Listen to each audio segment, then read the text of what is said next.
पताओं में बैठे हुए सभी देवगण आप सभी के चरणों में नमन करने के बाद में भगवान की कथा का कहने का प्रयास जारी है। कल आपने देखा था भगवान यादवेंद्र सरकार योगी राज कृष्ण ने किस प्रकार से गोवर्धन की पूजा कराई, और आज देखेंगे भगवान श्री कृष्ण ने किस प्रकार से कंस का वध किया। अब देखिए व्यास नंदन श्री सुखदेव जी समझाने लगे हैं, हे राजन परीक्षित, अब मैं इस समय चंद्र वंश में चल रहा हूं, एक एक शब्द को थोड़े गौर करें, कैच करते रहो। बोले ठीक है गुरुदेव, भैया थोड़ी आवाज ना करें, ये रिक्वेस्ट है हमारी। तो आज सुखदेव भगवान ने कहा कि इस प्रकार से गोवर्धन की पूजा कराई। तो गोवर्धन की पूजा कराने के बाद में जब देवराज इंद्र को पता पड़ा तो देवराज इंद्र बहुत नाराज हुआ, और नाराज होने के बाद में बोला कि हम ये जानते थे उस नंद के छोरा ने हमारी सब पूजा खंडित करा दी, हम उसे इतना नहीं छोड़ेंगे जो जीवित रहे। अपने मेघमालाओं को बुलाया, मेघमालाओं से कहा कि ऐसा करो, आप जाओ और इतनी तेज बरसो, इतनी तेज बरसो कि कानों के पर्दे फट जाएं और गोकुल वृंदावन मथुरा कुछ जमीन पे नहीं रहे। ये बरसने लगे। तब तक बाबा नंद ने कही और एक नहीं आ, हमने तेरे से मना किया था कि तुझा गोवर्धन की पूजा मत कराए, लेकिन तू नहीं माना। अब देख इसका परिणाम क्या हो रहा है। सो भगवान कन्हैया बोले, पिताजी तुम चिंता मत करो, अरे जिसकी तुमने पूजा की है वही बचाएगा आपको। आज पूरे ग्वाल बालों को लेकर के भगवान कन्हैया वहीं पहुंच गए गोवर्धन महाराज के पास में, और जैसे ही वहां पहुंचे हैं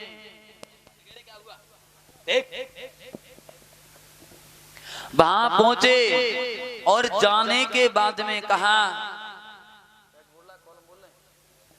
तो एकदम से कही कि ऐसा करो,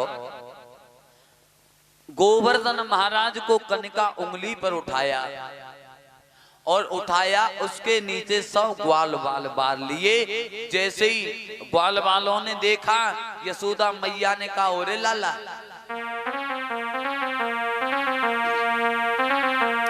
अरे छोटो सो लाला हमारो रीन कदी जो सारो, छोटो सो लाला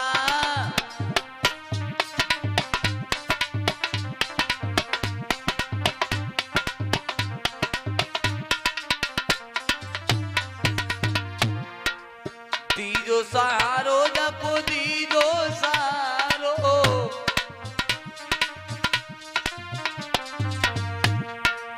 छोटो सो कनुआ हमारो रीन कटी जो सारो।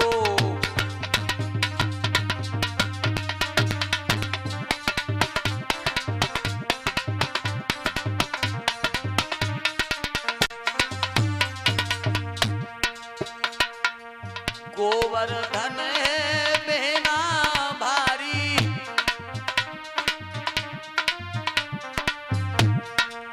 रोक सके नहीं जाए गिरधारी,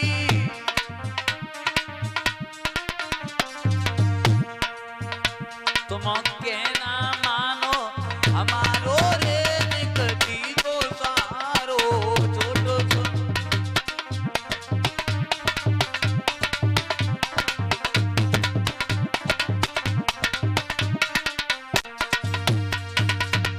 आज भगवान के भक्तों ने लाठी डंडा लगाए थे। लाला अब ऐसो कर, अब तू अपना हाथ हटा ले, अब हटा ले, अब हम हैं, अब कोई बात ना। भगवान कन्हैया ने नेक उंगली डिगमगाई, सोई सब की लठियां पटियां सब टूट मुट के चरमर, सो एकदम से कहने लगे, मैया माफ करियो, जो ही रोक है हमारे कचबो सकीना है।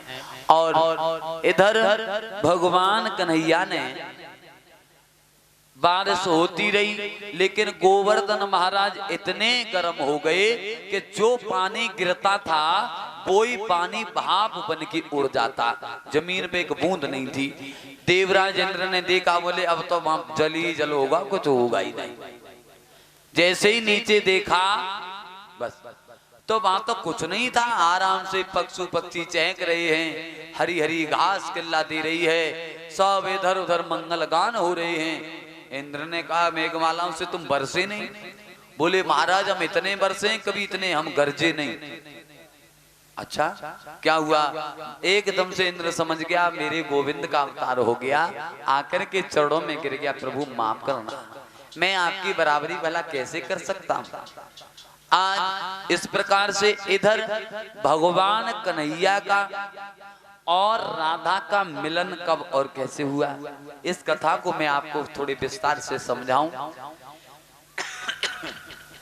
राधा, मेरे भगवान के भक्तों, आज राधा जो थी वो भगवान कन्हैया से 11.5 महीना बड़ी थी। और राधा ने एक दिन सोचा है कि भगवान नारायण का अवतार हो गया, तो ये भगवान कन्हैया को ढूंढत भाई जंगल में पहुंची हैं, तो ग्वाल वालों से मिला। ग्वाल वालों से मिली तो एकदम से कहा, तुमने भगवान कन्हैया को देखा था? तो एकदम से बोले, हाँ सुबह तो मिले थे, लेकिन अब ना मालूम कहाँ चले गए। तो बोले आ जाएं तो हमारी खबर कह देना, हमारा नाम राधा है और बरसाने की रहने वाली हूँ, हमारी खबर कर देना। बोले ठीक है। तो आज जैसे ही वो दूसरे दिन ग्वाला माता राधा की खबर को लेकर के भगवान कन्हैया से मिला है, तो भगवान कन्हैया से बोलो लला तुम जागो में रहे हो? और बोले सुनो कि तुम्हें कोई ढूंढत है घन श्याम, तुम्हें कोई ढूंढ रहो घन श्याम, तुम्हें कोई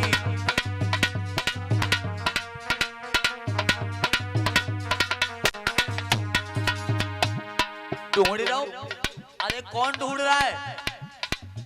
बोले सुनो,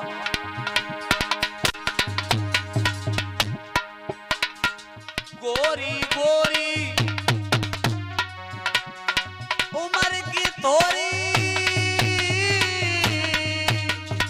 गोरी गोरी उम्र की थोड़ी, उम्र की थोड़ी, गोरी गोरी गोरी गोरी उम्र की थोड़ी, और राधा को नाम तुम्हें कोई ढूंढ रहे हो घन श्याम, तुम्हें कोई ढूंढत है घन श्याम, तुम्हें कोई।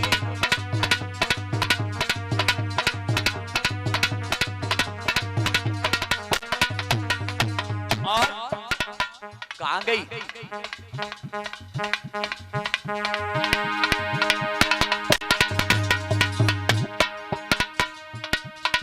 बरसाने की और चली गई,